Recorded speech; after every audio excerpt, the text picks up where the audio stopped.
For those of you that don't know me, I'm Mike Mackenzie, one of your MSPs, and one of the joys of representing the Highlands and Islands region is the opportunity of coming fairly regularly to Orkney over these past 3 years. But as an islander myself, I'm, always delighted to come to other islands, and I'm especially delighted that we've got Nicola Sturgeon, the Deputy First Minister, here tonight to speak to all of you here. I'd like to thank you very much for coming out. I know it's a bit of a dreich night. It's great to see such a big turnout. Nicola's going to say a few words, speak for a while, and then we'll take questions.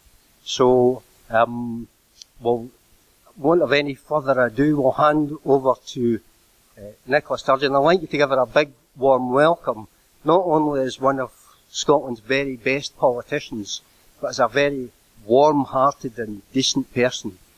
Nicola Sturgeon.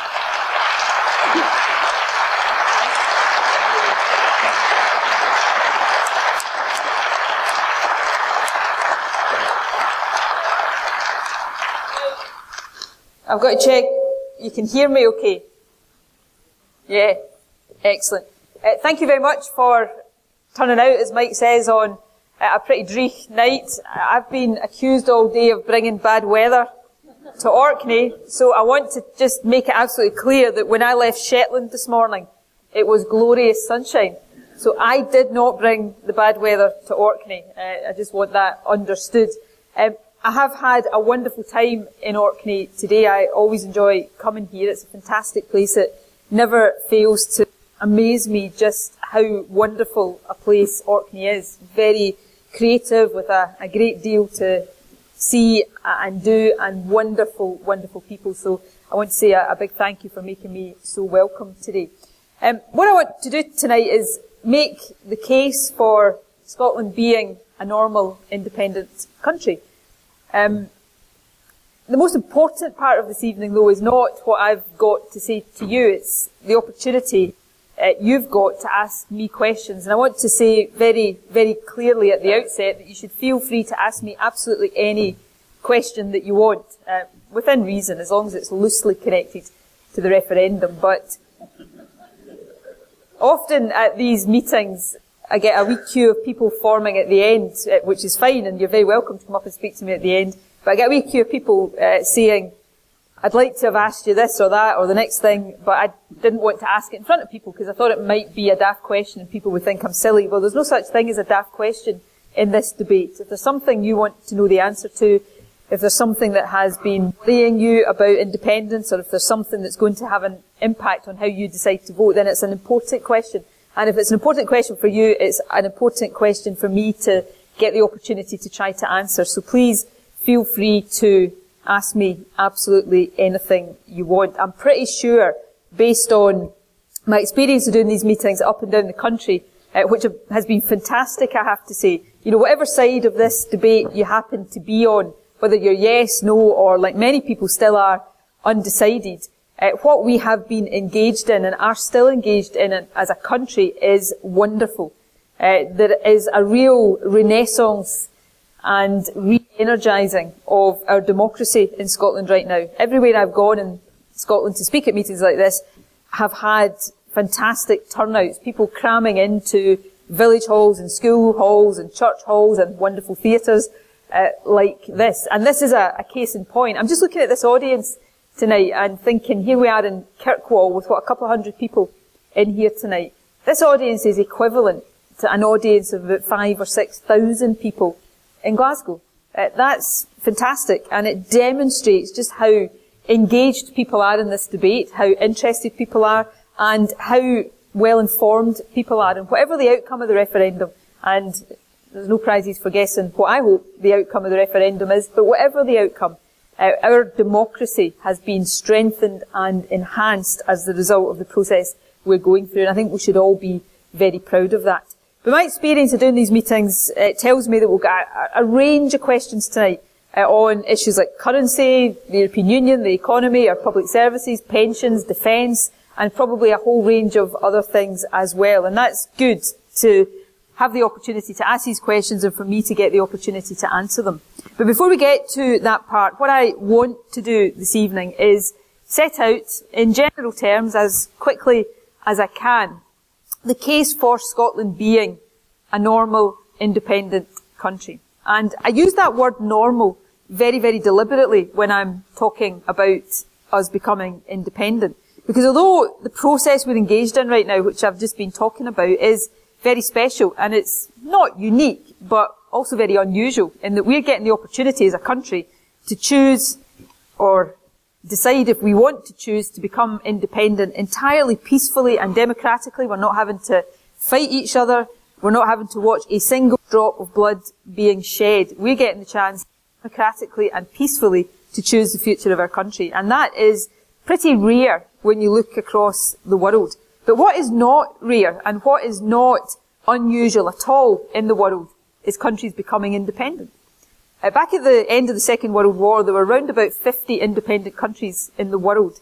Today, there's round about 200 independent countries in the world. So in that intervening 60 years or so, round about 150 countries have decided to do what we are contemplating doing right now, becoming independent. And to the best of my knowledge, and I always stand to be corrected if somebody can prove me wrong on this, but to the best of my knowledge, not a single one of these 150 countries have decided that they made a mistake and want to go back the way, which tells us that being independent is a good thing. Countries value being independent. They'll all be in different circumstances. Very few of them will have the wealth and the resources that Scotland has, but nevertheless, they value being independent and in charge of their own affairs. So becoming independent and being independent is not unusual. It's the normal state of affairs for countries all over the world. In fact, it's nations who are not independent that are unusual in the modern world. So that's why I talk about Scotland becoming a normal, independent country. And I want to make the case for that tonight with reference to the two big questions I get asked most often as I go around speaking to meetings like this and talking to people in the country. And these are, firstly, can we do this? Is Scotland big enough? Are we strong enough? Are we rich enough to be an independent country? And secondly, why should we do it? What are the benefits to Scotland and to all of the communities and people within Scotland of us becoming independent? So these are the two questions I'm going to seek to answer for you this evening before we get into the question and answer session and you get the opportunity to ask me the questions that you want answers to. On the first question, can we do this? It's a really important question, very legitimate question. I would go as far as to say that's a fundamental question. If I can't persuade you tonight that Scotland's not got what it takes to be independent, I'm not going to get very far in trying to persuade you that we should be independent. So that question is crucial. That said, though, it strikes me very often as I'm speaking about this that it is quite an odd question for a country like Scotland still to be asking itself, can we be independent? Scotland's a small country, relatively speaking. We're not the smallest in the world, but relatively speaking, we're at the smaller end of the size scale. But that's with reference to our size and to our population. In terms of the contribution we have made to the world down the generations, Scotland is anything but small. We've made a massive contribution to the world in so many different ways. I read a book a few years back by a Canadian guy called Arthur Herman. The book, if anybody is interested and wants to read it, is called How Scots Invented the Modern World. And when you think about it, that's not too much of an exaggeration. Think about all of the inventions and innovations down the ages, down the generations. Penicillin, the television, telephone, ultrasound, tarmac, the overdraft. Apparently Scotland did invent the overdraft. Yeah. I'm not sure we should boast about all of these inventions, but there you go. More recently, possibly the biggest scientific innovation of our lifetimes is cloning. Dolly the sheep was something that was developed here in Scotland. Even more recently, and perhaps more relevant to the younger generation, Grand Theft Auto. Who here plays Grand Theft Auto? Come on, admit it. There's this one guy, there's always one that's prepared to admit it. Anyway, the point is, computer game, taking the world by storm, developed here in Scotland by a company in Edinburgh, because we're at the leading edge of creative industries. So we've made a massive, massive contribution to the world as a country, punched above our weight, and yet we still wonder, can we be an independent country? Well, I'm here tonight to tell you, yes, we absolutely can. Scotland was independent today, we'd be the 14th richest country in the world. Now, I said a few moments ago, there's nearly 200 countries in the world. Now, what does that mean? We're the 14th richest country in the world. Well, that is measured by adding up everything a country's economy produces every year, dividing it by the number of people who live here, and that gives you our gross domestic product per head of population. By that measurement, Scotland's richer than Japan, we're richer than France, we're richer than the United Kingdom as a whole. UK is number 18 in the world, which is not a bad position, but an independent Scotland would be 4 places above that. And interestingly, when you look at the countries that sit in the top 10 richest countries in the world, they tend to be countries pretty similar to Scotland. Small countries. Countries like Norway, Denmark, Sweden, proving that being small in this world is no barrier to being very, very successful. In fact, some of the most successful, prosperous countries in the world are small countries. So we're one of the richest countries in the world.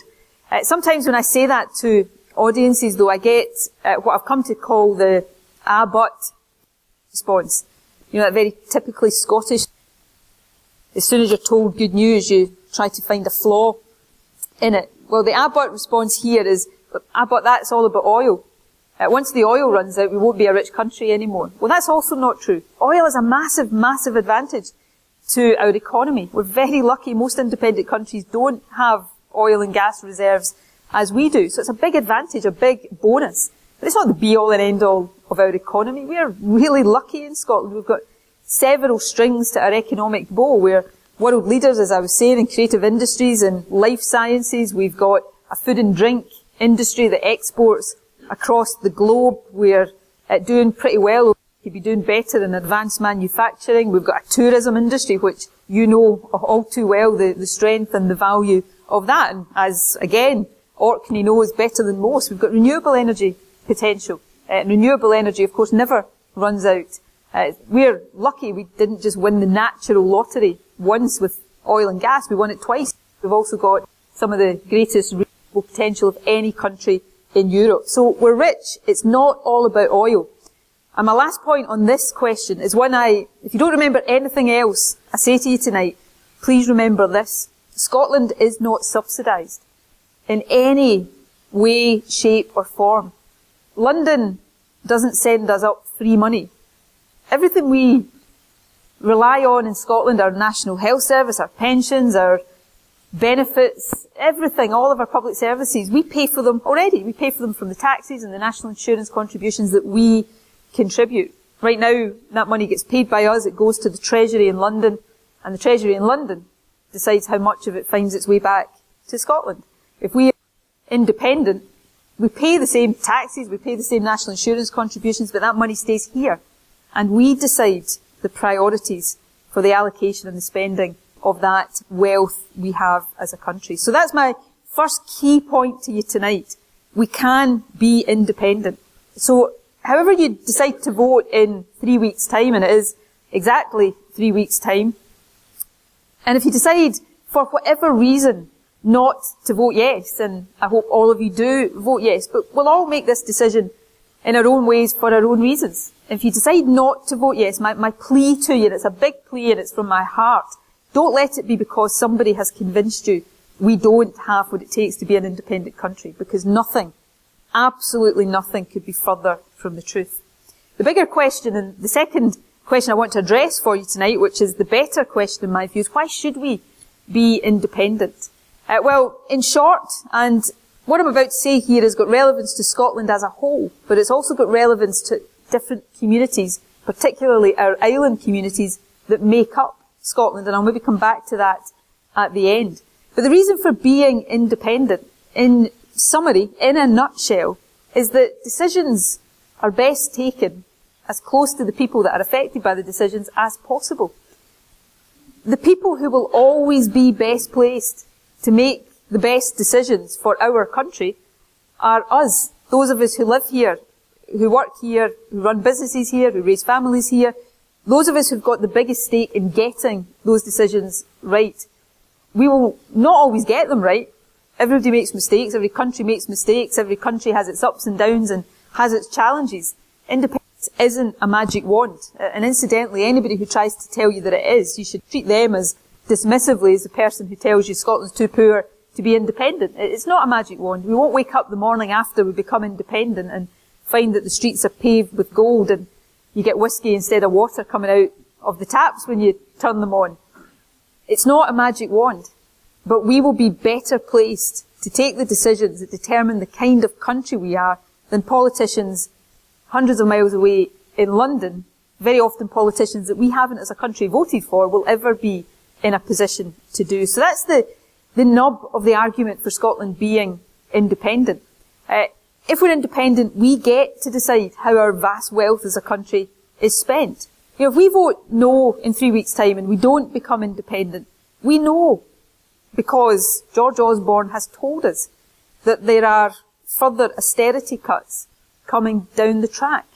£25 billion of austerity cuts are what George Osborne has told us we face over the next few years. And at the same time as our share of those cuts will be causing pain for our public services and for people across the country, politicians at Westminster are going to be spending up to £100 billion of our money over a generation putting new nuclear weapons on the River Clyde. Now, being independent gives us the ability to decide whether that's the right priority, whether we want to be spending billions on nuclear weapons while funding for our public services and for the most vulnerable in our society is being cut. My view is that that's the wrong priority.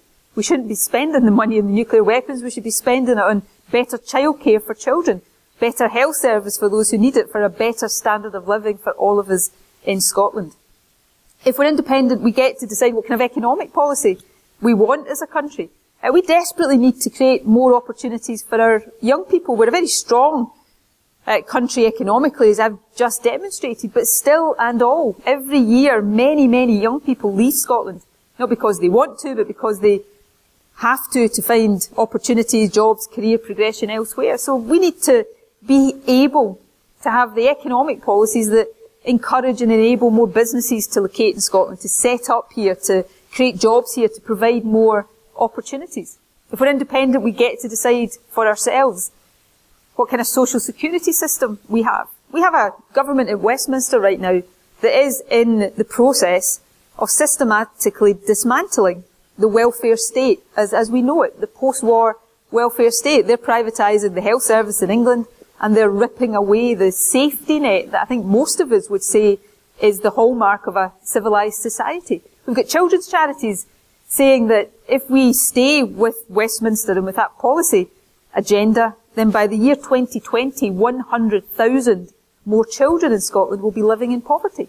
That's wrong. We're a rich country. We shouldn't be watching more and more children driven into poverty. We should be focusing all our efforts and all of our resources on lifting children out of poverty and giving our young people the best start in life. So these are some of the benefits of being independent, the ability to take our own decisions and to chart our own course, and the ability to decide where in Scotland decisions are best taken.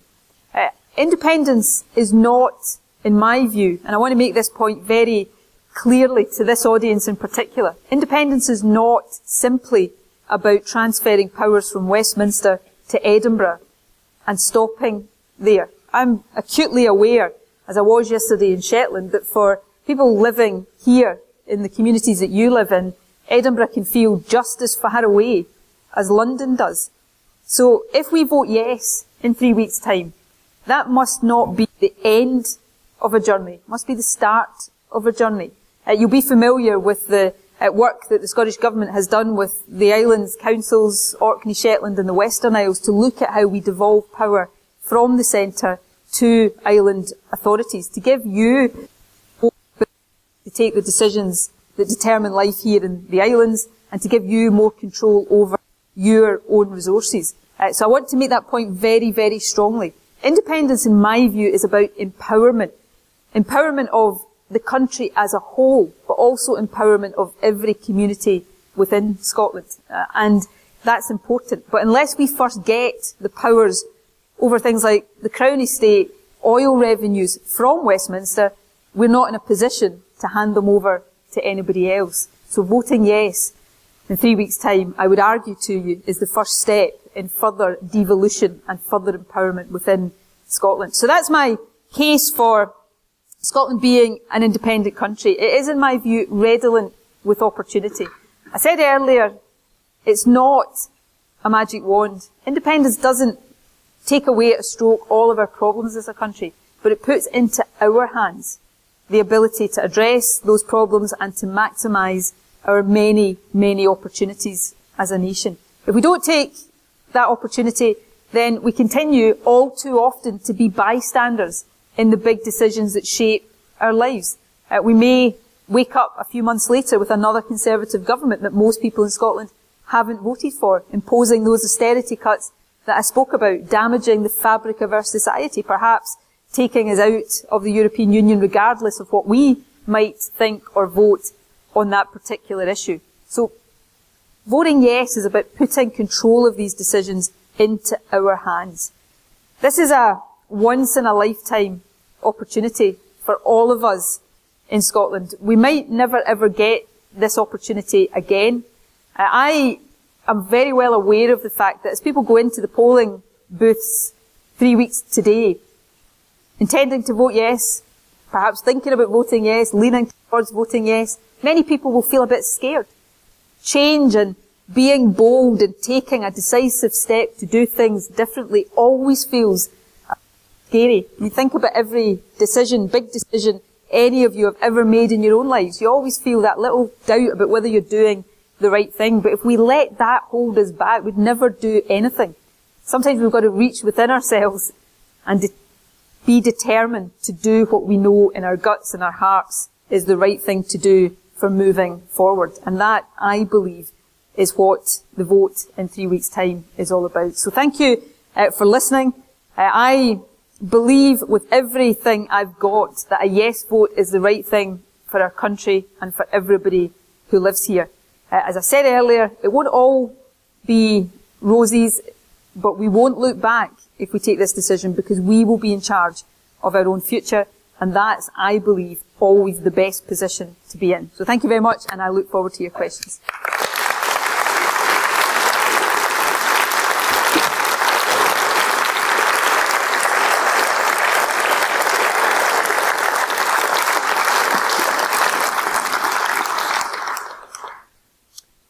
Thank you. We've got a couple of gentlemen with roving mics, so they'll, those of you wishing to ask questions, put your hands up. I'll do my best to see. I've got to say the lights are very, very bright, so put your hand up and wave it about a wee bit, that's certainly helpful. Thank you very much. So, if I could say that. Try and keep your questions fairly brief. I'm sure there are lots of questions. We'll try and get through as many as we can in the next hour or so. So, who's going to start the ball rolling with the first question? Okay. Gentleman there. I'd like to ask Nicola about immigration. There's figures today that the Tory government down in Westminster have failed in their duty to stop illegal immigrants. What's is the Yes campaign stance on the immigration to Scotland? Okay.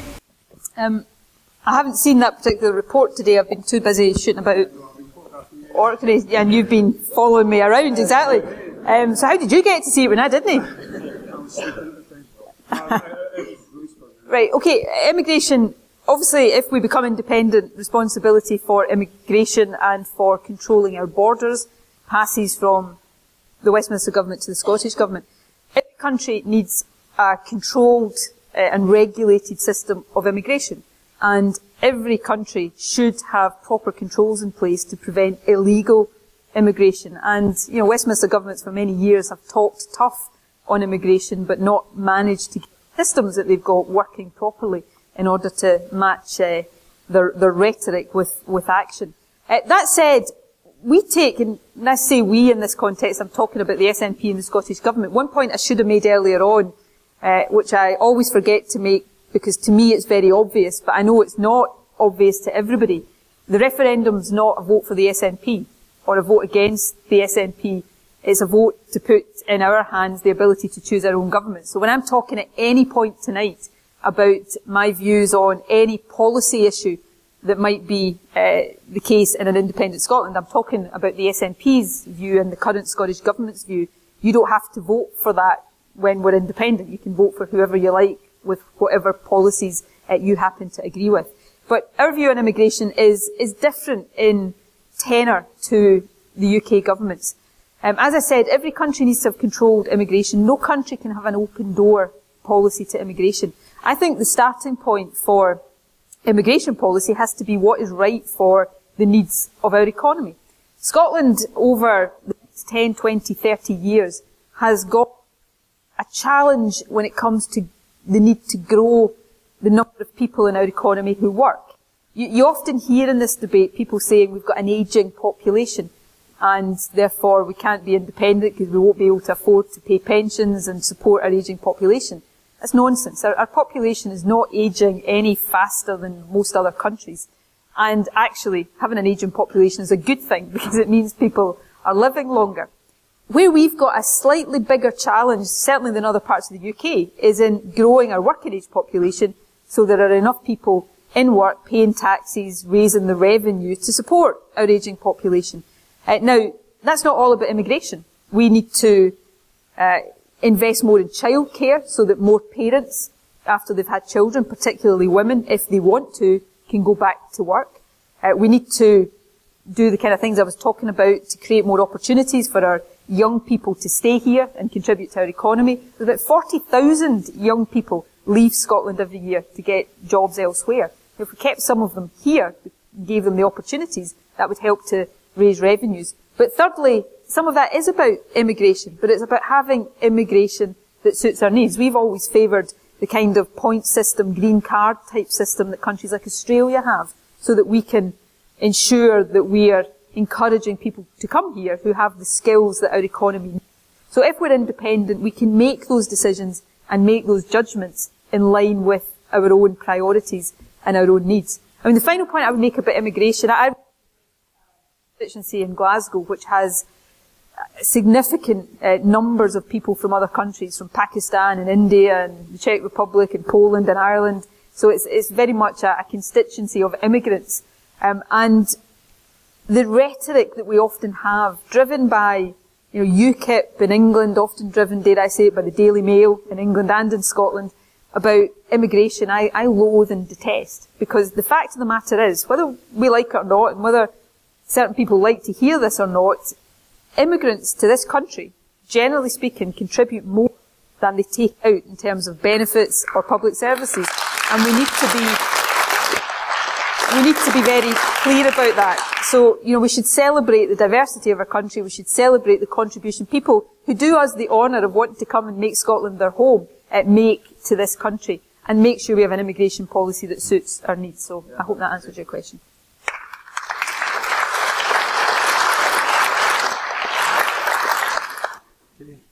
Next question. Gentleman right up at the very back, I think, with a blue shirt.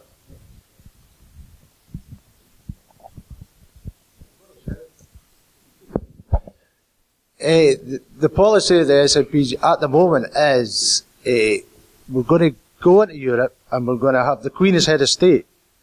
But surely in a democratic society, the people of Scotland should have the vote whether we want to have these things. Well, Scotland will be a democracy when we're independent, and if people vote at any election, at any time, for a party that puts forward alternative propositions on these things, then that will be a democratic decision. As it happens, for all the flaws and imperfections of the European Union, and there are many, I still think it's in our interest to be in the European Union. I think it's far better for us to be in there as a member state in our own right, so that we've got our own voice and we're able to argue for our own national interests. As it happens, I think the majority of people in Scotland, and this is my judgment, favour keeping the Queen as head of state. Now, we're the government right now of devolved Scotland. We would lead Scotland through the negotiation process if there is a yes vote. So we've been very upfront. We think we should stay in Europe, and we think we should continue to have the Queen as head of state. But if Scotland at subsequent elections votes for parties offering different positions on these things, that will be democratic decisions. I don't think that will happen, incidentally, but I may be proved wrong. The fundamental point is these things become ours to dictate through how we vote in elections. The democratic argument for independence is not the only one, but in my view it's a very, very strong one. You know, I'm 44 years old. You were meant to gasp in horror at that point, Estelle. But there's not been a single occasion in my whole life when this country has voted Conservative. But for more than half my life, we've had a Tory government imposing policies, the poll tax and the bedroom tax and a whole host of other things that we don't agree with. Now, you know, that sounds like an anti-Conservative point I'm making, and I'm quite anti-Tory, so might as well be honest about that, but it's not really, it's a pro-democracy point. The thing is, who governs us and the policies they implement should be down to how we vote as a majority, not how England votes, regardless of how we vote. So the democratic argument, and it touches on the point you were making, is an absolutely central one. Okay.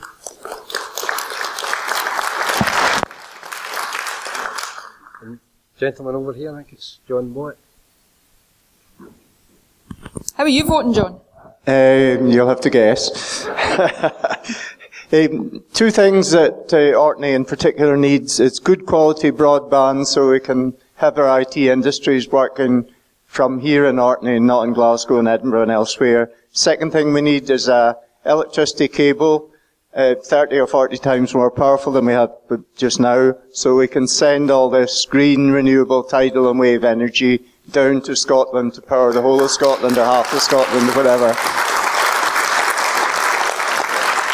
Could you please comment? I agree with both of those things. On the energy point, you know, independence will in many ways transform our ability to ensure that we are properly maximising our vast energy resources and giving ourselves the ability, the infrastructure ability to, you know, make the most of that and to get that, you know, from places like this to where it needs to be, and that is a pretty fundamental point. On the issue of broadband, which I've always sympathised with, but can I say after today I sympathise with it even more. We are currently, and I'm jesting and I'm being flippant, people living in communities that are badly served by digital technology, it must drive you crazy. And more than that, it does constrain your economy, it constrains the ability of people to do business from here. You know, the internet and the ability to do things digitally is now a fundamental part of how we live our lives. And it is actually now as fundamental a part of our infrastructure as roads and railways and in your case ferry services are, and we should treat it like that. So right now we are investing significant amounts of money in next generation broadband. So you will, not everybody will end up with the same speed as everybody else, but you will over the next couple of years have significant improvements in broadband provision, and you deserve to have, because it is, high time that you did have. So hopefully over the next year or couple of years you will find that that situation has radically improved. Gentleman there with the blue jumper. We're only 3 weeks away from the vote now, and the opinion polls are still rather daunting for us. What can we do? I mean, I'm thinking about this latest No campaign the other night on the television, and how the same tired old innuendos are still being trotted out about uncertainty and gambles and that kind of thing. How do we combat this at this stage in the campaign? What can we do to persuade people that we have a message worth following out of the weeks? Well, the first thing I would say is don't get too daunted by the opinion polls. The opinion poll that was taken during the debate between Alex Salmond and Alistair Darling the other night, not the one, well, it was the same poll, but not the headline finding about who won the debate, which was Alec by a considerable margin. But they took a yes-no snapshot poll in that. The result of that poll was 49% yes and 51% no. Now, I'd prefer it to be the other way around. That puts us within touching distance of winning the referendum. Now, how do we make a difference? If I had, the one single magic answer to that question that I would give you, I'd have given it a long time ago. There is no one single thing we can say or do. What we need to do, and by we here, I know not everybody in this room will be a persuaded yes supporter yet, but to those of you who are, the route to doing this is to continue the process of persuasion, patient, persistent persuasion, person by person if you need to. This debate is taking place much more in the communities and the workplaces and the doorsteps of the country than it is in the newspapers and on the television. That's why I'm spending literally every waking moment at the moment, travelling, talking to people, taking on the fears and the smears and putting forward the straightforward, simple, positive case for us taking our own future into our own hands. And if all of us who believe in independence and are already persuaded to vote yes, go out and persuade just one more person over these next 3 weeks, we'll win with a significant margin. I think it was the late Margot MacDonald about 2 years ago at that point said if everybody persuaded just one more person would win. We've already moved a long way from then. So we probably all now need to persuade just about 1/10 of one person each in order to win. But given that that's not particularly possible, if we all do that, one more person each, and we'll win, and we'll not just win by a tiny margin, we'll win significantly. So there's no shortcut, there's no easy answer. We've got the best arguments. The fears and the smears are just that. They're designed to scare people into voting no. So if we can reach enough people and persuade them that that's the case, and persuade them of the positive argument, I've no doubt. 3 weeks is not a long time, but I've still got no doubt that we'll win.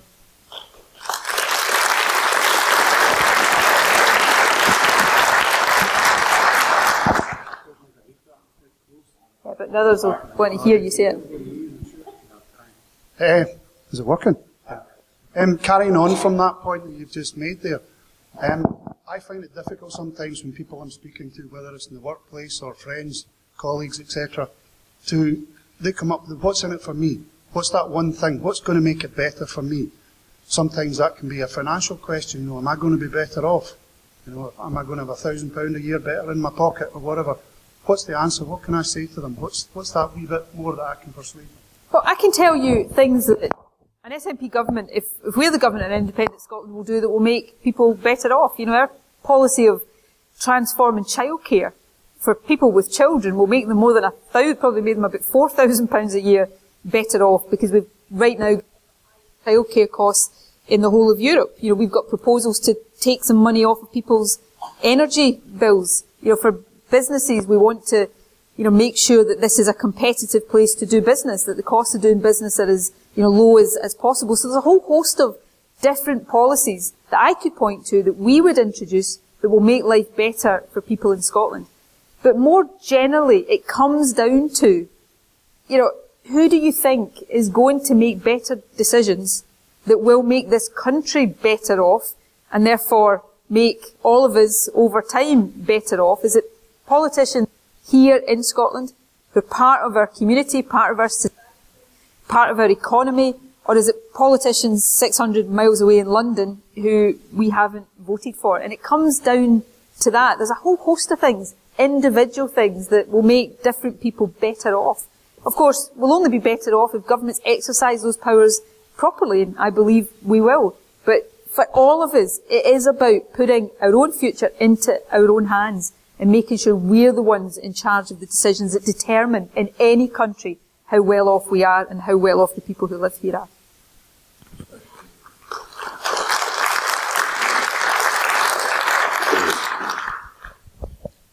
The gentleman down here. I am concerned about the day after the referendum. Say, for instance, we win by, say, 2%. That will be nearly half the country who are very angry about what's happened. What strategies do you think are needed to create a unified country from such a divided base? I'm tempted to say the answer to that is to make sure we win by lots more than 2%. And there'll be fewer people. But it's a serious question. I don't go along with the view, which I think has been put forward by elements of the No campaign, to try to make people think, well, if the campaign's been really horrible and divisive, then will that mean Scotland will be really divided afterwards? This campaign, as I said earlier on, I think has been very, very healthy for the country. I've never known a time, I've been in politics for the best part of 30 years, which is quite frightening to think, but anyway, and I've never known a time when the population has been so engaged and interested and informed about big matters of policy and government and governance. So, we should really be proud of what we're going through right now. Afterwards, the days after, whatever the result, there are going to be people who are disappointed with that result. I speak to a lot of no voters, or right now are saying that they will vote no, though. And what strikes me, not about all of them, because you have some no voters that are as passionate about that as I am about a yes vote, and that's perfectly legitimate. But I'm struck by the number of no voters I speak to who themselves are, as things stand, probably going to vote no, but who will not be, and openly say, they have no fears about Scotland voting yes. They won't be devastated if Scotland votes yes. They're just not convinced that it's the right way forward. So I don't go along with the idea that beyond the kind of initial disappointment for the losing side, there will be deep-seated divisions in our country. That said, we've all got an obligation, and those of us like me who are in leadership, have been in leadership positions in the campaign, have got a particular obligation to pull people together, because we're yes and no right now, but the day after we stop being yes and no and we just become one country again, moving forward together. I'll be disappointed if it's a no vote. I won't stop believing in independence, but I will accept the result. Of course I will. And those on the other side, if it's a yes vote, will accept the result as well. One of the things we've said that we will do if it's a yes vote is, because then we go into a process of negotiation, and the Scottish Government, as the government of the country, will lead that process. But we've said very openly that we will want others to be involved, people who've been on the No campaign, to be involved in that process, people of all parties, people of no party, people who've got an expertise in particular areas, to try to very, very deliberately build a Team Scotland approach to how we move forward. So, there'll be hurt feelings and there'll be disappointed people, but I'm confident that won't be long lasting, and we'll come together as a country and move forward as a united country on the back of the result.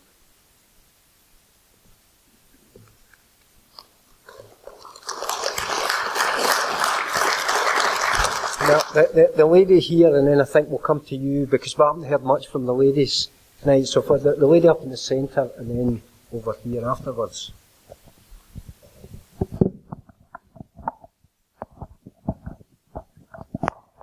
I just want to sort of follow on from something that John said earlier, and I understand the frustration of the Scottish Government with the inability to make certain decisions with Westminster. John mentioned about the electricity cable, and he also mentioned about broadband, but we have a Scottish Government that's saying we want to bring decisions closer to the communities who it's going to impact on. We have a Scottish Government, and we have the issue of the road equivalent tariff that has not been addressed for Orkney. We also have the withdrawal of the business for the air discount scheme. So it's not just about the internet's web-based connection for businesses to grow, for children to have opportunities. It's also about the physical ability, and for that to be equal across the whole of Scotland. So in light of that, my question is, what would you say if the island communities sort of demonstrated their frustration? What would you say to the islands communities if they decided to vote to be independent from Scotland? Well, I would, my view, and I'm not an islander, so in a sense your view is more important than mine. My view is that the islands are an valued and valuable part of our country. And what we have to do as government is demonstrate that, and demonstrate that we are able to, give up the powers and give more autonomy to island communities. Now, you'll know this better than me, so, please, this is my impression as I've not just over the last, but previously visited Orkney and Shetland in particular, and the Western Isles as well, is I don't get the sense that, while I do get the very strong sense that the island communities want much more autonomy and want the very distinctive role of islands and the very distinctive culture that our islands have to be recognised and enshrined, I don't get the sense that there is a desire to not be part of Scotland. Now, I'm not saying there's nobody who has that view, but I don't get the sense that is anything like a majority view. So my very strong opinion is that we have to, working with island authorities, learn from things that we've got wrong in the past, and we will have got lots of things wrong. Some of the things that you talk about there are not so much things we've got wrong, it's just things we haven't yet found the right way forward on, road equivalent tariff being one of them, where, if we were to put road equivalent tariff onto the Northern Isles ferry links just now, many ferry fares would go up, not down. So we need to find in our, looking at how we find a better way of doing that. So we have to get better at doing these things and learn from mistakes if mistakes have been made, but have a real determination that we will be held to account on to devolve more genuine power, control and accountability to island authorities. And you, as islanders, have got every right and legitimacy to be challenging us always to do more. And that's, what I would like the relationship to be in the future. So, that's my answer to that. You might all be about to tell me I'm wrong and you all want to be independent from Scotland, in which case, obviously we're in a different discussion. But that's how I would like to move forward. Now, some of that we can do already, regardless of the independence debate. Some of what we're proposing, around community benefits from oil revenues, making sure that islands keep the revenues from leasing of the seabed. Some of that we can't do right now because we don't hold the power to do that just now. So we should move forward where we can, but have a determination that if we do get more power because we have a yes vote, then we don't see that stop in Edinburgh. And, I know that there might be some of you sitting saying, well, they're just saying that because they're trying to get us to vote yes. And, all I can say is you need to hold us to account if that's the position we're in.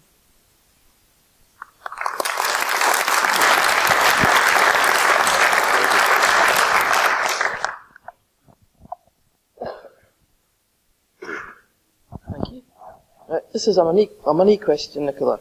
You said that you're going to put about £4,000 more into the pocket of every family with children. You've said you're going to provide broadband, better internet connections. You understand that Mr. Salmon is seriously against charging university fees. You're going to have to maintain new border crossings. And how are you going to do all this? How can you afford all that? That's a very fair question. On the broadband point, I know you weren't asking me about all these specific things, but just on broadband, that's investment that is happening right now. So we're making that investment, and it's several £100 million worth of investment to deliver next generation broadband to all of the parts of Scotland that will not get it through normal commercial routes.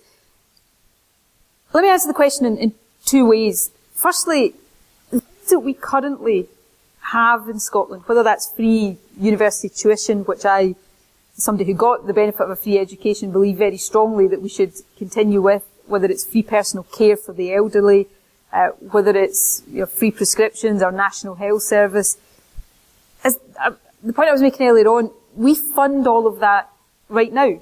It's not provided for us by Westminster free of charge. All of that is funded out of the we already pay. So how will we fund it when we become independent? Fund these things the same way as we do just now. We'll just do it more directly. We won't send the money via London for some of it to come back. We'll keep our taxes here and we'll continue to fund these things. How do we fund some of the additional things that I certainly would like to see us do if we were an independent country? Well, I guess there's two answers to that. Firstly, some of the money we generate in Scotland through the taxes we pay right now is spent on things that I don't think it should be spent on. And while some people will disagree, I guess the majority of people in Scotland might agree that we shouldn't be spending hundreds of millions of pounds a year, and it is hundreds of millions of pounds a year supporting nuclear weapons that, let's all hope and pray would never, ever be used. I often give two examples, and they're, it is just two examples. If we didn't contribute to Trident nuclear weapons, and we didn't have to pay our share of keeping people in the House of Lords, those two things alone would save Scotland £600 million every year. £600 million of our money that we could choose to spend on other things. My second point is childcare is a very good example of this. Some of what we spend money on and would want to spend money on is about investing in order to grow your economy so that more people are paying taxes. Childcare is the best example of that. If we radically expand the yes, there's an upfront cost to that. But if that works in the way it's intended to work, and more mothers in particular can go back to work, those mothers that go back to work pay tax, they pay national insurance, they buy more things, so they're paying more VAT, so the revenues to the government increase and help make those policies affordable in the long term. Now, right now, if you take a policy like childcare, if we invest in Scotland in more childcare, the added revenues that come from that don't come back to our government, they go to the Treasury, and George Osborne's more likely to spend them on nuclear weapons than in more childcare. So we need to control both our spending and our revenue. What any business would understand is controlling both sides of your balance sheet, so that these kind of things you invest money in actually help to grow the economy and grow the revenues of the country. So, in short, we fund many of these things already. We can fund more by spending our resources wisely, which is one of the central arguments for independence. And some of what we invest is money that we invest for a purpose, to grow our economy and get more money in as a result of that.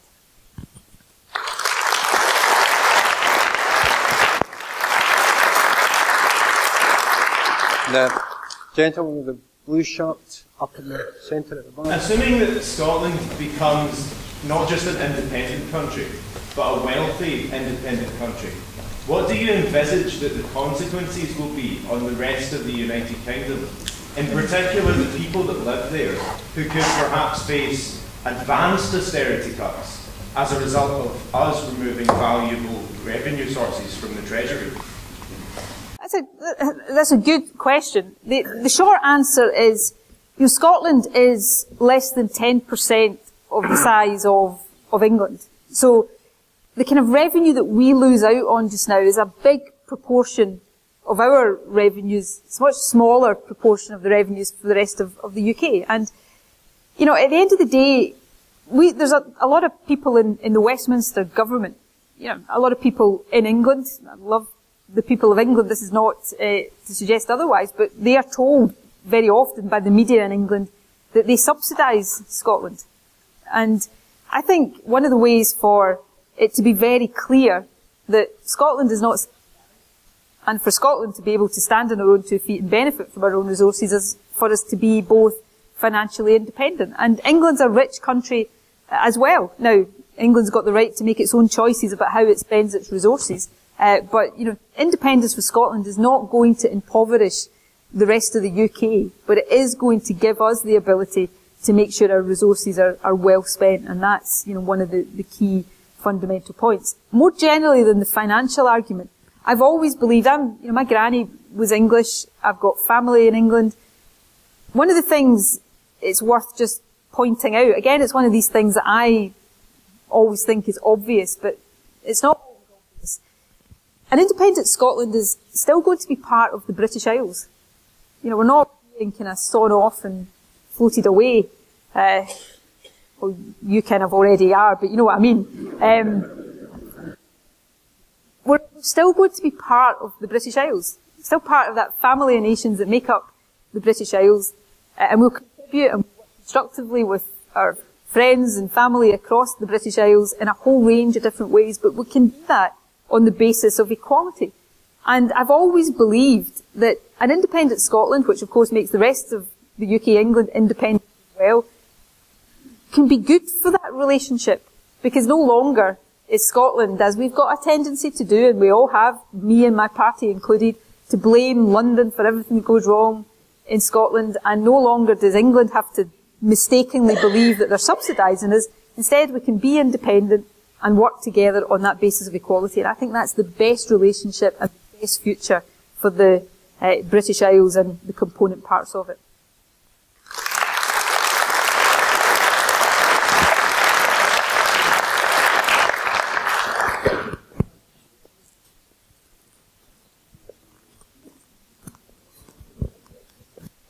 I've got the mic, so yeah, on go.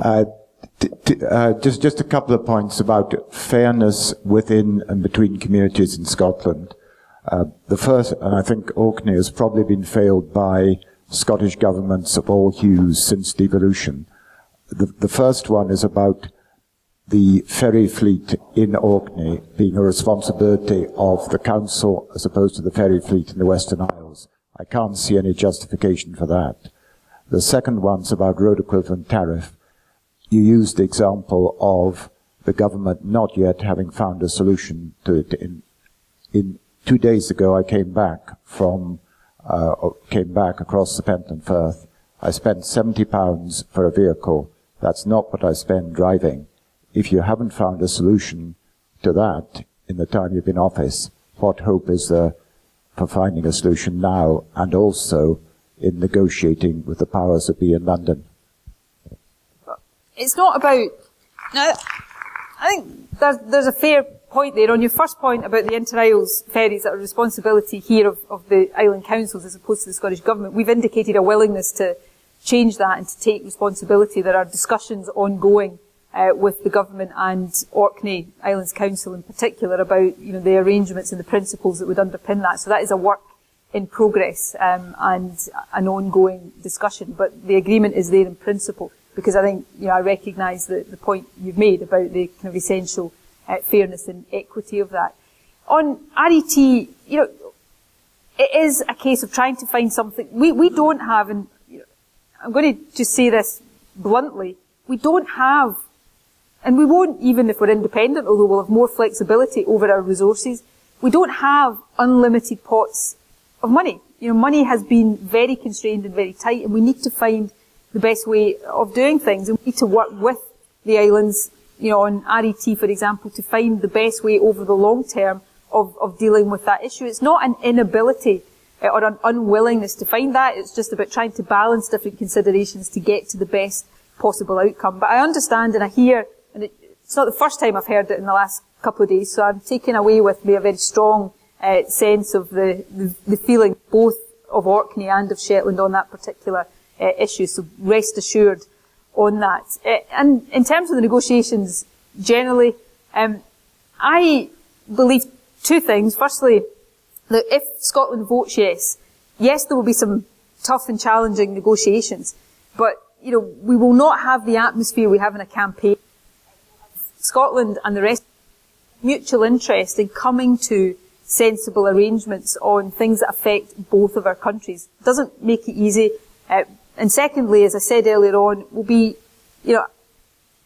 operating on a Team Scotland approach there. So I'm very confident that we'll go into that with strong cards to play, incidentally. An independent Scotland would have strong cards to play around the negotiating table, and, that we'll be able to negotiate a good deal for Scotland if people vote yes. But, on your point about RET, rest assured, I'm taking away, not just from you, but from several people I've spoken to, a certain strength of feeling on the subject.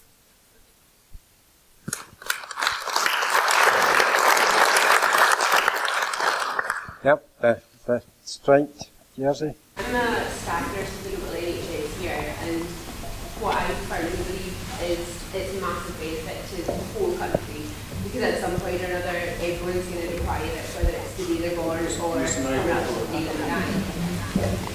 Can I? Hello. Do you want to maybe start again? I think there was a few people couldn't hear the start of the question. You want me to start again? Please. I'm a staff nurse at the local NHS here, and I partly became a nurse because I truly believe it's a massive benefit to the whole country, whether you need it the day you're born, to up until the day you die, or anything in between. But what I think Westminster is doing by privatising 40% of their beds is going to be massively detrimental. And on top of that, I work with an extremely multinational, multidisciplinary team, like whether they be physios, doctors, whatever. So I guess my question is a two-part one. Firstly, how can you guarantee that privatisation isn't going to enter into independent Scotland? And also, what can you do to encourage our local Scots that train as nurses, medical staff, whatever, to stay within the country and work with us here rather than going away? And how are you also not going to defer the English or German or Polish to come in here that are going to be beneficial to the NHS? Okay. A very good question, and one that's close to my heart, it's close to everybody's heart, the NHS. I was Health Secretary for a number of years, so I continue to take a very, very close interest in matters relating to the health service. What's happening to the health service in England is, I think appalling, and, it's a matter for people in England, but England's going to wake up 5 or 10 years from now and find that they don't have a national health service anymore. It will be an American system where you get good health care if you can afford to pay for it, and if you can't, you don't. And that is, the worst nightmare that could face any of us who have grown up used to depending on a national health service that is not perfect, that needs to improve in many ways, will always need to be looking to improve, but is a very, very special organisation and something we're very lucky to have. Now, in Scotland right now, because it's already a responsibility of the Scottish Parliament, we can decide, as we have done, not to go down that road of privatisation. And I think, and this is my own opinion and the opinion of the SNP, if we become independent and we have the opportunity of, say, a written constitution, which actually enshrine the principle of a publicly owned, publicly funded, publicly delivered NHS in our constitution, so that no government in future can sell off our NHS to the highest bidder, as the government in London is doing right now to the NHS in England. But what we've got to, people say, why is the NHS an issue in this referendum if it's already controlled by the Scottish Parliament? The reason it's become an issue is that although we control the policy decisions that govern our health service, we don't control the size of our overall budget. It goes back to the arguments I've been making about financial control and controlling our own resources. We've had horrendous cuts to our budget over the past 4 or 5 years. Within that, it's been really tough, but we've actually managed to protect the budget of the health service. But if we get further cuts, as we know are coming, because George Osborne's told us that they're coming, and that's before you factor in the implications of privatisation in England, because, does anybody think the Tories are privatising the health service so that they can increase public spending on the health service? They're doing it for the opposite reason. And the way we are funded through the Barnett formula, it means if public funding for the health service falls in England, we take a proportionate cut of that. So if we're getting that pressure on our budget, it gets harder and harder and harder for any Scottish government to properly protect the National Health Service. So the reason it's important in this referendum is because if we vote yes, we get the financial control. We can match that up with the policy control we've already got and put ourselves in a far, far stronger position to protect our NHS for the future and make sure that it can never be privatised in the way that's happening in England. And I think we should absolutely grab that opportunity because the NHS is so fundamentally important to us.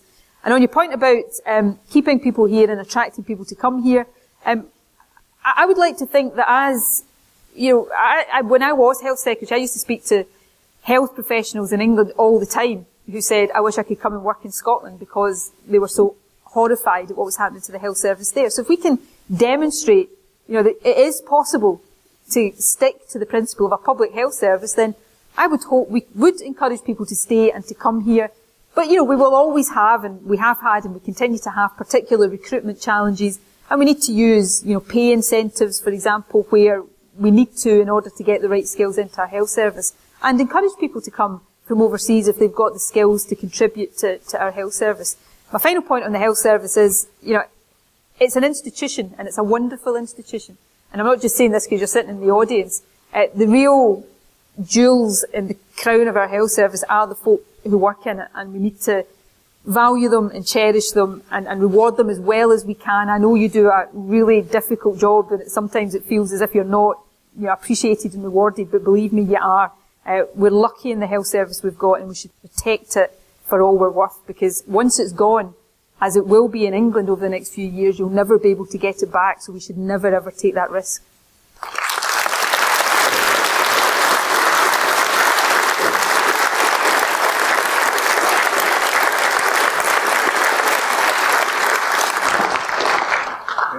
Gentleman over here with the blue top. Oh, sorry. The lights are very bright, and I'm afraid the lights are very bright. I'm struggling to make out okay. everybody. Sorry, the lady here with the blue top. I would very much like to vote yes, but I am still undecided on a couple of things. One is the EU, and one is the currency union, and I am confused about it. And I just wondered, first of all, if you could clarify for me, as I understand it, the mandate that will go to the UK government upon independence is that there is a currency union. And I want to know, or want it clarified, what role the Bank of England then plays, because if it continues to set interest rates, continues to set borrowing rates, I'm not quite sure what it is for an independent Scotland. And the other thing was membership of the EU. Would an independent Scotland apply as a new independent country, in which case, as other new countries, it has to accept the euro? Or is it going to apply as an existing member and will have the pound but still be part of the EU? So that's what I'd like to ask. Right. Bear with me, because I'm going to take a little bit of time to answer both of those questions, because they're both very important questions, but there's also a lot of things I want to say, which will hopefully help to reassure you on both of them. Let me take currency first of all, and I'm going to firstly explain the position that we put forward on currency, why we think that's the right one, why we think it is achievable, and then address your point about how does that, work with us being independent, and then I'll come on to your point about the European Union. Scotland, if we're independent, has got a range of options that it could choose from for its currency. We asked a couple of years ago, we asked a group of very eminent international economists to look at all of the options we would have and look at the pros and cons of them and make recommendations to us on what they thought was the best one. The options are using the pound within a currency union, which we propose. You can use the pound out with a currency union. You could have your own currency with a fixed exchange rate to the pound, or you could have your own currency with a floating exchange rate. So these are basically the options. The euro would be an option as well, but not very many people, I think, would favour going into the euro, and we certainly don't favour it. And I'll come back to the point later on about whether we can be forced into the euro, because we can't, but I'll address that later on. So those are the options. And incidentally, before I kind of go on to why we've chosen the option we have and why that's best for Scotland and the rest of the UK, a fundamental point to understand, and for those of you who saw the debate the other night, you'll have heard Alistair Darling pretty much concede this point. No country can be prevented from using the pound. The pound is, in economic jargon, what's called an internationally traded currency. In everybody else's language, that means any country can use the pound, if it so chooses. So Scotland can't be prevented from using the pound. When Ireland became independent from Britain, it used the pound for several years before it had its own currency, and of course it subsequently went into the euro. So we can't be stopped from using the pound. Our proposal is to use the pound within a currency union, and the difference between that and using the pound out with that kind of arrangement is the Bank of England. We would continue to share the Bank of England as our central bank. Now, your point about the setting of interest rates, the Bank of England right now sets interest rates across the UK totally independently of government. And if you remember back to the last Labour government when Gordon Brown became Chancellor of the Exchequer, it was the very first thing he did. He made the Bank of England independent of government when it came to monetary policy. And interest rates are what's called monetary policy. So the Bank of England would continue, in our proposed arrangement, to set interest rates across the whole sterling zone, which would effectively be the UK. But they would do it independently of government with reference to economic factors, the way they do right now. And currency unions require certain compromises. They would require an agreement between the Scottish Government and the UK Government about overall levels of debt and borrowing that each of us would have in our economies. In my view, with or without a currency union, governments setting limits on what they borrow is actually common sense and quite a good thing to do. But within all of that, an independent Scotland would have 100% control over what's called our fiscal policy, which is the tax rates we set, the kind of employment legislation we have, the levers you pull that are the ones that matter in terms of getting your economy growing. That's what being independent means in an economic sense. And I suppose maybe a good way to illustrate it, which relates to the euro, but that's by the by. France and Germany share a currency. They share a central bank. But nobody would ever question that France and Germany are completely independent countries, because they control independently all of the fiscal policy and the policy that determines the success or otherwise of their economy. So you can be independent within a monetary union. Plenty of countries across the world do that. Now, just briefly and finally on currency, because you will be hearing those on the other side of the argument saying the UK government will never agree to a currency union. Well, I believe, and we believe very strongly, that position will be very different if Scotland votes yes. I mean, let me give you 3 reasons why, well, a currency union and sharing a currency makes sense for Scotland. England's our biggest trading partner. It would not be in the interest of our businesses to have to change currency to trade with England. But there are very good reasons why a currency union makes sense for the rest of the UK as well. And just briefly, let me give you 3. One is the one I've just given for Scotland. Scotland is the rest of the UK's second biggest trading partner. You know, the estimate of what it would cost businesses in England to have to change currency to trade with Scotland is about £500 million at a minimum every single year. You know, no business in England is going to want to have to pay those extra costs. Secondly, if we're in a currency union, the value of Scotland's exports continues to count towards the UK's balance of payments, you know, the difference between what a country imports and exports. And if that's not the case, if our exports were to be excluded from that, the rest of the UK's trade deficit would go up. Now, why does that matter? Because the size of a country's trade deficit is one of the things that impacts on the value of its currency. So you could find the value of sterling depreciating because the UK government irrationally decided against a currency union. People would be up in arms because they would get less when they went on holiday for the pound in their pocket. And thirdly, the Bank of England is an asset. And it's an asset Scotland has helped to build up with the rest of the UK. The Westminster government will be very, very keen for an independent Scotland to take on a fair share of the UK's liabilities. The national debt in particular, which stands at £1.5 trillion. Now, it goes back to the point that was raised at the back about negotiation. Scotland, as an independent country, would have absolutely no legal liability for that debt. The Treasury's confirmed that already. It remains legally responsible to repay the debt. I think we should pay our fair share, and the UK government will want us to.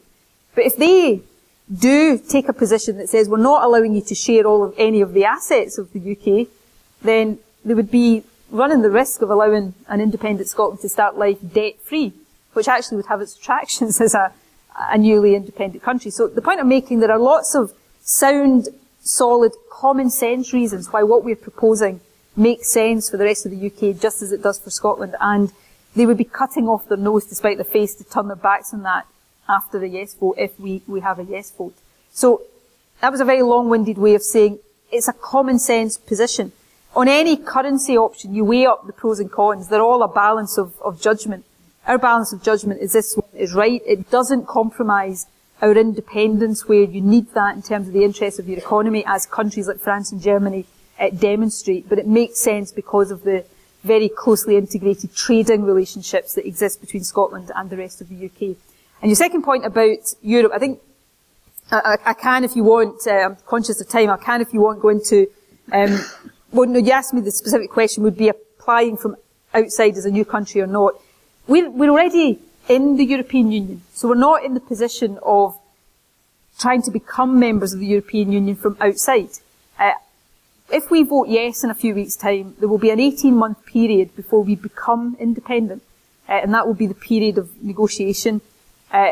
During that time, we're still part of the UK, So we're still by definition part of the European Union. And we would negotiate a change to the terms of our membership to move from being members as part of the UK to being independent members during that 18-month period. There is nothing within any of the European Union treaties that would allow us to be put outside of the European Union. And we've pointed to the provisions of the European treaties that we think would facilitate that transition. It will be up to the European Union exactly what process happens. There's no precedent for what we're trying to do within the European Union. So the European Union will find the way of making that happen, because it wouldn't be in anybody's interest for Scotland to be outside of the EU. You know, we're Europe's biggest oil producer. We've got the biggest share of its fishing waters. 160,000 people from other European countries live here, and the right to be here depends on our membership of the European Union. So we'll make that transition within that 18-month period, and we'll do it from within the European Union. Now, my last point is your question about the euro. No country can be forced to go into the euro if it doesn't want to. Now, an example of a country that has joined the EU from outside, which is not the position we'd be in, but a country that did join from outside after the requirement, after the Maastricht Treaty, which put the requirement to join the euro into European law, is Sweden. And Sweden has taken a decision that regardless of that technical obligation, it's not going into the euro and has no intentions of doing so. And some of the conditions, because euro membership is not automatic for a country, you've got to satisfy particular conditions.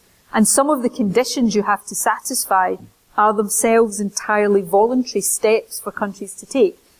For example, you have to be a member of the European exchange rate mechanism for 2 years.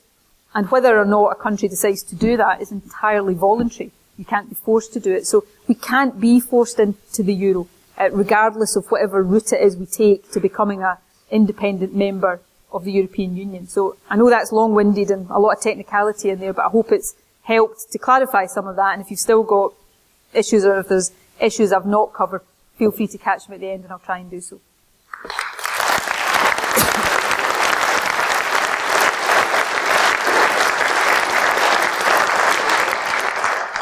Now we've got time now for one or perhaps two fairly brief. Yeah, I took an age to answer that last question, so we can have another. Two questions. Sorry, it's perhaps the light. Yeah, okay. Lady down here. Are you worried at all by the latest group of businesses that have come out against the Yes campaign? And what can I say to convince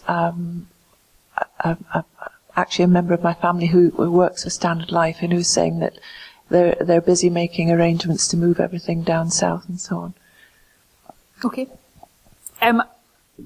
Yesterday there were 130 businesses who signed a letter saying that they opposed independence. They thought it would be bad for Scotland.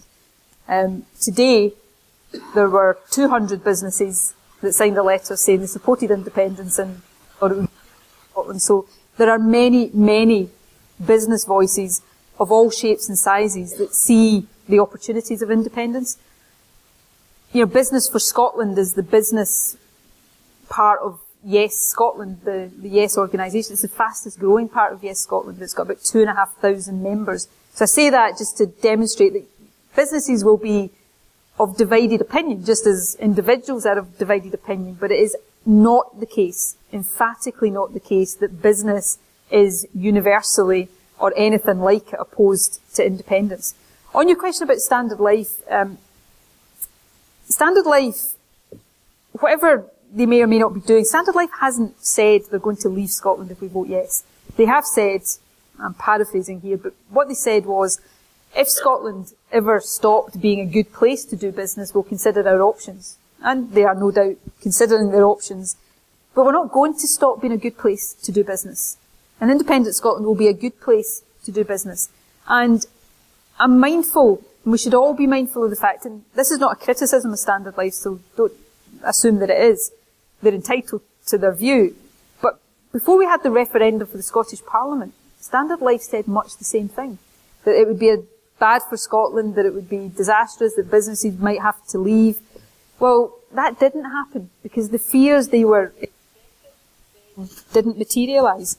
And they won't materialise now.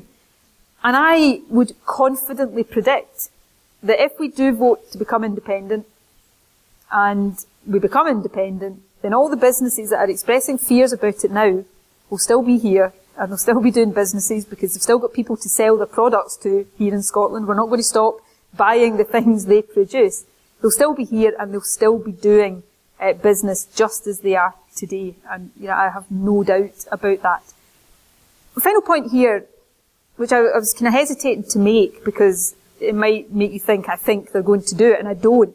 But when banks and financial institutions talk about leaving Scotland, what they're really talking about, their brass plate, the kind of registered headquarters to London instead of Edinburgh. They're not talking about going lock, stock and barrel, taking all their branches and all their employees. They're talking about re-registering, which is effectively shifting the brass plate on their head office from Edinburgh to London. Now, I don't believe they will do that. I don't believe they will require to do that, but it just puts it in a bit of context.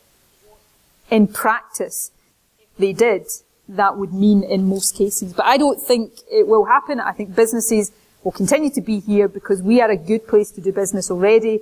And with full economic powers that I've been talking about, we can make us an even better place to do business. We can make it more attractive for companies to come and set up in Scotland. So I know it can be difficult for employees of companies who are speaking out. And as I say, companies are entitled to speak out, but every individual is entitled to reach their own view as well, without feeling under pressure from their employee or employer, or feeling under pressure about their job.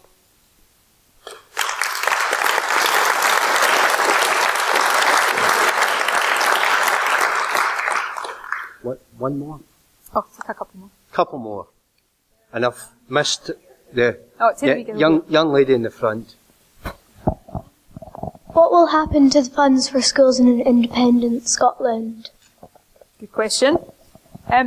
Well, the Scottish Parliament already runs, local authorities run schools, councils run schools, but the Scottish Parliament sets the budgets for local authorities for schools. So in one sense, that won't change.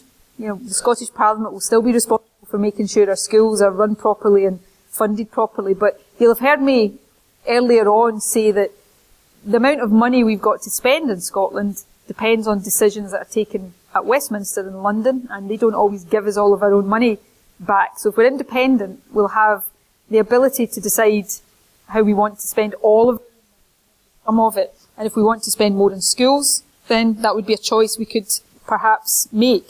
And any country, in my view, should have education as one of its top priorities, if not its absolute top priority, because it's the way young people like you will end up running the country one day because you've had a great education.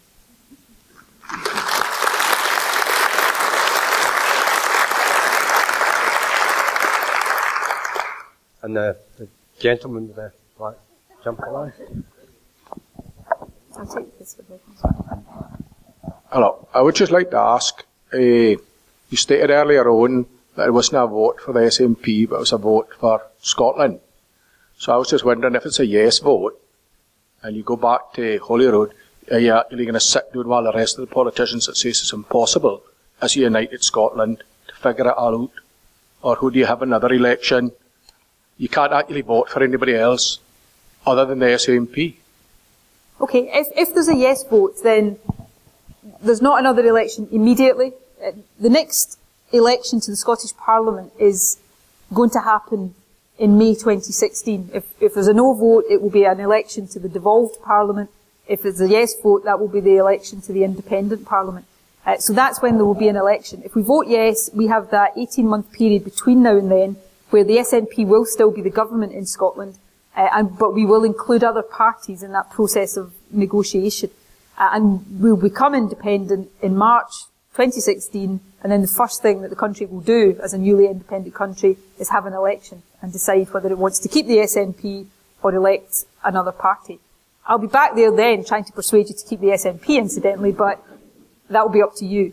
It will be entirely the decision of all of us as to who we want to be the first government of an independent Scotland.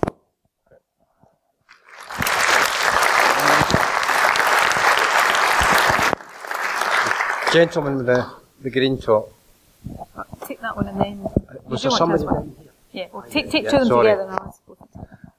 A wee point that you may have missed with the poor broadband we have here is a bit of information that's now 2 days old, that the very shrewd money traders of Hong Kong have rated the Scottish pound at a higher value than the English.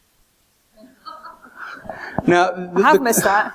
The question I wanted to ask was about FITs. The Tory government has been chipping away at FITs. If we are going to maximise our wonderful resources, we need to have a sensible FIT. What are you going to do about that one? I'll pass the microphone to the young lady in the front for the final question. I'm sorry if I didn't notice you up till now. Right. I personally think, I'm feeling quite positive, I think it's going to be a yes vote. Having said that... Just leave it there, no buts. Having said that, we obviously have to accept as well, there is a possibility it might be a no vote. In which case I will be devastated and slightly terrified. I've been hearing all these scary things about the Barnett formula being scrapped and things like that. So the question is, if that's the case, what's next? How do we take the fight to Westminster to try and defend our constitution as much as possible, when we're still going to be underrepresented effectively? So basically, what's the next step? Okay, on the first question on feed-in tariffs, we need to ensure that we have the ability to properly fund and finance and decide the subsidy levels and the rates at which we enable ourselves to maximise our energy potential. Now, we can do some of that just now, but we are heavily constrained, and that's the benefit of being independent. We will still operate within a GB-wide energy market because, you know, our renewable energy is very needed south of the border to help them keep the lights on and meet their own climate change targets. But we need to have sensible arrangements for ensuring, you know, the process of electricity market reform that's been going on, driven by Westminster, has had a really bad effect on some of the investment decisions around our renewables. So what you're talking about is part of ensuring overall we have the best possible approach there. In terms of the question about what happens if there's a no vote, I try not to spend too much time thinking about that right now. I try to focus on the positive. If we vote no, then, you know, this is not me trying to, you know, match the no campaign and its scaremongering. I'm just basically saying things that we have already been told by UK politicians is likely to happen. There are leading people in all of the UK parties who say they want to see the Barnett formula, which is the method by which we're funded, scrapped and replaced with a needs-based formula, which is the polite term they use for it. We know, because of some independent research that's been done, that that would take up to £4 billion out of the Scottish budget every year. That's a massive amount of money. It's a third of the entire NHS budget. So, you know, that frightens me too. And that's before we think about George Osborne's £25 billion cuts, which we would get a share of, the impact of privatisation. All of these things, you know, we talk about risk and uncertainty. And I know that, you know, I said it earlier on, folk will be a bit scared about taking the step to voting for independence. But I'm more scared of some of the certainties about voting no. But some of the things that we know are going to happen if we don't take the opportunity to become independent. So what do we do about that if we're in that scenario? Well, you know, we'll fight Scotland's corner as hard as we possibly can. That's what we always do. And we'll stand up for Scotland as much as we can. But we won't be in the strongest position. And that is another reason not to be in the position where we're having to lobby Westminster. We're having to hope that Westminster does good things and doesn't do bad things to Scotland. And instead just be in control of our own future. Be in control of the decisions that shape that future. We'll get them wrong sometimes. We'll have, you know, parts of Scotland thinking that central government's doing the wrong things, and, you know, that's normal in a democracy. But control of our own future will lie here. And I just come back to the simple point that that's the best way for us to be. I don't want, as a politician, I don't want to spend the next 5 years kind of pleading with Westminster not to do bad things to Scotland. I want us to be in control of trying to do the right things and the best things for Scotland. And that's what it boils down to. I suppose that's the last question. My final point to those who are still undecided is, you imagine, cast your mind forward to the day after the referendum. You know, think about how we're all going to feel. We've had this fantastic debate as a country. We've had the chance to think about, debate, you know, talk and argue over the kind of country we want Scotland to be.